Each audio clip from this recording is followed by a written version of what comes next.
हमारी सियासत सीरीज के बाहुबली जारी है और आज हमारी कलम के निशाने पर हैं उत्तर प्रदेश के अतीक अहमद, एक ऐसे नेता जिन पर जुर्म की एक ऐसी काली किताब लिखने के आरोप लगे हैं, जिनके पन्ने चाहे कितने भी पलट लो लेकिन उनका ख़त्म होने का नाम नहीं लेते। दुनिया का सबसे बड़ा लोकतंत्र है हमारा देश भारत, जहां जनता खुद अपने नुमाइंदे चुनती है। ये माना जाता है कि जनता के ये प्रतिनिधि जनता के हित में और जनता के लिए काम करेंगे, लेकिन कई बार जनता के जिन प्रतिनिधियों को चुना जाता है वही राजनीति को अपना मिलिकियात मान लेते हैं। वो आवाम की आवाज़ नहीं बनते बल्कि आवाम की आवाज़ दबाने का काम शुरू कर देते हैं। कानून को अपने हाथ में लेने से भी ऐसे नेताओं को परहेज नहीं होता। अतीक अहमद ऐसे ही सफ़ेद पोशों में से एक हैं। इलाहाबाद में बीता अतीक का बचपन, जानिए पूरा मामला। 80 का दशक, संगम नगरी प्रयागराज यानी उस वक्त का इलाहाबाद, जो अपनी पवित्रता और धर्म कर्म के लिए मशहूर था, लेकिन धर्म कर्म से अलग ही इलाहाबाद में एक अलग दुनिया बसती थी। ये दुनिया थी अपराध की। इस पवित्र नगरी में चांद बाबा नाम के कुख्यात बदमाश का खौफ इस कदर फैला हुआ था कि लोग रात में बाहर निकलने से भी डरते थे। पुलिस के लिए चंद बाबा डर का दूसरा नाम था और इसलिए इसके गिरेबान तक हाथ डालने के लिए पुलिस वाले हमेशा परहेज करते थे। पूरे इलाहाबाद में चंद बाबा का डर फैला हुआ था, लेकिन कोई भी ऐसा एक भी बंदा नहीं था जो चंद बाबा को हराने का सपना देख सके। तांगे पर बैठकर इलाहाबाद की सड़कों पर निकलती छोटी सी उम्र का एक लड़का मन ही मन ये ठान चुका था कि चांद बाबा को हराकर इलाहाबाद का डॉन बन जाएगा।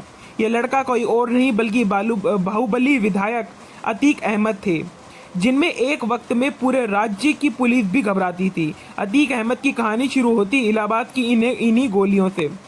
तांगा चलाते थे अतीक के पिता। जो अतीक के पिताजी थे वो तांगा चलाते थे। साल 1962 में एक तांगे वाले के परिवार में सबसे बड़े बेटे के रूप में जन्म हुआ एक लड़के का नाम रखा गया अतीक अहमद। पिता इलाहाबाद की सड़कों पर तांगा चलाया करते थे और परिवार का पेट भरते थे। अतीक के बाद उसके और भाई बहन भी हुए। परिवार बढ़ने लगा और साथ ही बढ़ने लगी गरीबी। जैसे तैसे अतीक बड़ा होने लगा और घर की गरीबी उसके दिमाग पर असर डालने लगी। वो सपने देखने लगा अमीर बनने के। पिता ने बच्चों को जैसे तैसे करके पढ़ाई और स्कूली शिक्षा दी, लेकिन अतीक का मन तो कहीं और ही था। तो वो पढ़ाई से जी चुराने लगा और वो सपने देखने लगा पैसे कमाने के। अतीक को जल्द से जल्द अमीर होना था। 10वीं क्लास में फेल होने के बाद उसने अपनी पढ़ाई छोड़ दी और गुंडागर्दी में लग गया। उसका मकसद था इलाके के सबसे बड़े माफिया चांद बाबा को हराना, और चांद बाबा जिसका उस समय में इलाहाबाद में एक छत्र राज हुआ करता था, उसको हमेशा के लिए हटा देना। चंद बाबा के आतंक के कई छोटे गुंडे मवाली परेशान थे और जैसे ही अतीक अहमद सामने आया, उन सब ने चंद बाबा के खिलाफ अतीक का साथ देना शुरू कर दिया और बड़ी ही तेजी से प्रयागराज में चंद बाबा के अलावा भी एक नाम की गूंज सुनाई देने लगी, और चकिया के तांगे वाले का बेटा अतीक अहमद। अतीक अहमद पैसे कमाने के लिए पूरे शहर भर में रंगदारी वसूलने लगा। महज 17 साल की उम्र में अतीक अहमद पर हत्या का आरोप भी लगा, लेकिन यह सब अब उसके हौसले पस्त नहीं कर रहे थे बल्कि और बढ़ा रहे थे। चंद बाबा गैंग से हंसकर अतीक अहमद गैंग के झगड़े की खबरें जाने लगी और धीरे धीरे चांद बाबा का रुतबा कम हो रहा था। अतीक अहमद का बढ़ रहा था रुतबा, लेकिन इलाहाबाद के इस नए गैंगस्टर की नज़र सिर्फ इलाहाबाद तक ही सीमित नहीं थी, बल्कि ये तो पूरे राज्य में अपना आतंक का राज कायम करना चाहता था। करीब 10 सालों में ही अपराध की दुनिया में अतीक अहमद का बड़ा नाम बन गया। गरीब तांगे वाले के बेटे के पास अब पैसे की कोई कमी नहीं थी।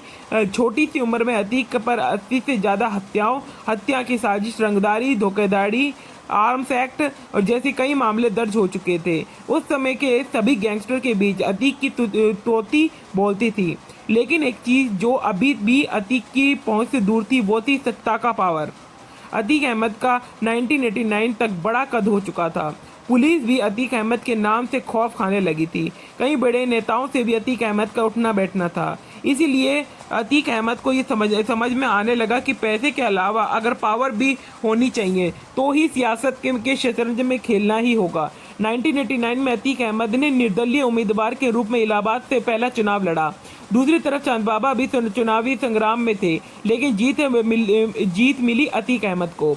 अब अतीक अहमद नेताजी बन चुके थे, लेकिन सफ़ेद कपड़ों में नजर आने वाले इस माफिया के काम अभी भी काले ही थे। जीत के कुछ समय बाद ही चांद बाबा की तरह बाजार हत्या कर दी गई।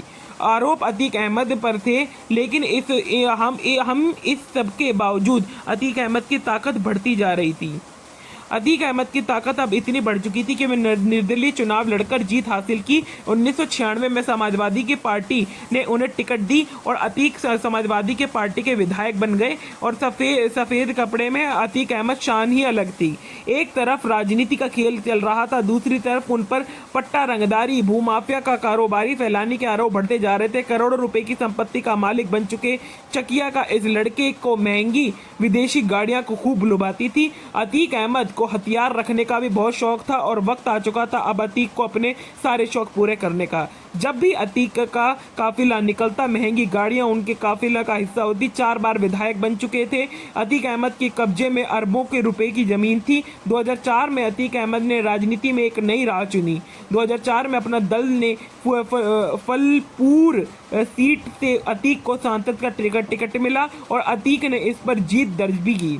प्रयागराज ने माफियाओं के सांसद तक का सफर पूरा कर लिया था। तांगे में बैठकर जिन सपनों पर अतीक ने देखा था कि वो पूरे हो रहे थे, लेकिन कहते हैं ना, अगर अपराध के दलदल में कोई एक बार फंसे तो बाहर निकलना नामुमकिन है, और यही हुआ अतीक अहमद के साथ। 2004 में जब अतीक अहमद के फूलपुर से सांसद के लिए चुनाव लड़ा तो उन्होंने इलाहाबाद की परंपरागत सीट खाली हो गई। अतीक ने अपने भाई अशरफ को यहां से चुनाव लड़वाया, लेकिन अशरफ चुनाव हार गए और बीएसपी नेता राजू पाल ने अशरफ को मात दे दी और ये बात अतीक अहमद को पसंद नहीं आई और राजू पाल को चुनाव जीते पर अभी कुछ ही महीने बीते थे कि उनकी हत्या करवा दी गई। राजू पाल के काफिले पर अतीक अहमद गैंग ने जोरदार फायरिंग करी। राजू पाल को 19 गोलियां से छल्ले कर दिया। सिर्फ 10 दिन पहले ही राजू पाल की शादी हुई थी, लेकिन अतीक अहमद की राजनीति में चैलेंज करना राजू पाल के लिए मौत का सबसे बड़ा कारण बन गया। राजू पाल की पत्नी पूजा के अतीक अहमद और उसके भाई के खिलाफ मामला दर्ज करवाया और उस वक्त राज्य में समाजवादी पार्टी की सरकार थी। अतीक अहमद पर कोई कार्रवाई नहीं की गई। अगली बार चुनाव में अतीक अहमद अपने भाई अशरफ की जीत दिलवाने की कामयाबी मिली। 2007 में बड़ा बदलाव हुआ। उत्तर प्रदेश में मायावती की सरकार बनी और फिर से शुरू हुआ अतीक अहमद और उनके गैंग के बुरे दिन। बीएसपी की सरकार आते ही अतीक अहमद को राज्य का मोस्ट वांटेड अपराधी घोषित कर दिया गया और अतीक अहमद पर इनाम भी जारी कर दिया गया। कुछ समय पहले तक उत्तर प्रदेश में अपना दबदबा बना रहे बाहुबली नेता को अब भगोड़ा अपराधी मान लिया गया और पुलिस अतीक अहमद के पीछे पड़ी हुई थी। आखिरकार दिल्ली से उन्हें गिरफ्तार कर लिया गया और फिर यूपी के अलग अलग जेलों में भी बंद रहे। लेकिन एक बार फिर वक्त बदला। 2014 में जब अखिलेश की सरकार आई तो अतीक अहमद को जमानत मिली और 2014 में अतीक अहमद ने श्रावस्ती को चुनाव लड़ा, लेकिन जीत नहीं हुई। अब उत्तर प्रदेश में योगी आदित्यनाथ के मुख्यमंत्री बनने के बाद तो तैसे तैसे सब कुछ बदलने लगा, लेकिन इसी दौरान इस व्यापारी की किडनैपिंग और जेल में उनकी पिटाई का वीडियो वायरल हुआ और इस मामले में अतीक अहमद का नाम सामने आया और फिर गिरफ्तारी हुई। सुप्रीम कोर्ट के आदेश पर उत्तर प्रदेश के बाहर उन्हें गुजरात की साबरमती जेल में भेजा गया और तब से इलाहाबाद के इस बाहुबली नेता की गुजरात की साबरी जो जेल है उसमें बंद कर दिया गया। अतीक अहमद के परिवार में 2 और लोग भी जेल में हैं। अतीक के भाई अशरफ बरेली के बंद हैं और जबकि जो उनकी छोटी बेटी नैनी जेल में सलाखों के पीछे है। अतीक अहमद के बड़े बेटे को भी कुछ समय पहले ही गिरफ्तार कर लिया गया है। अतीक के परिवार के अलावा उनके सारे गुर्गों को भी जेल भेज दिया गया है। अतीक अहमद ने उनकी जो रुपए की जो जमीन थी हथियाई थी वो भी उसे लगातार कुकर किया जा रहा है और इलाहाबाद के अलावा राज्य के कई इलाकों में भी अतीक अहमद की संपत्ति थी। उनके रिश्तेदारों के नाम पे भी जो कोई प्रॉपर्टी थी वो सरकार ने अपने कब्जे में ले ली है। कई अवैध इमारतों को भी गिराया गया है। जो जमीन कब्जा ली गई थी उस पर आवासीय योजना के तहत मकान बनाए जा रहे हैं। पिछले 2 साल में इस तरह की कोई अभी अतीक की 200 करोड़ से ज़्यादा की संपत्ति को जब्त किया गया है और इतना ही नहीं, और उनकी जो अन्य संपत्ति उस पर भी जो है कब्जा का जो है अधिकरण जारी है। अगर आपको हमारी वीडियो पसंद आई हो तो चैनल को सब्सक्राइब और लाइक ज़रूर करना, क्योंकि इससे हमको जो है बहुत ज़्यादा सपोर्ट मिलता है। इससे हमारा जो है मनोबल बढ़ता है कि आप हमारे चैनल को सब्सक्राइब कर रहे हैं। ध्रुव वासुदेव लॉन्चर ये एक ऐसा चैनल है जो न्यूज़ और अपने न्यूज़ के लिए विख्यात है। हर न्यूज़ को बिल्कुल बारीकी से कवर करने की कोशिश करता है। ठीक है, गुड बाय, टाटा।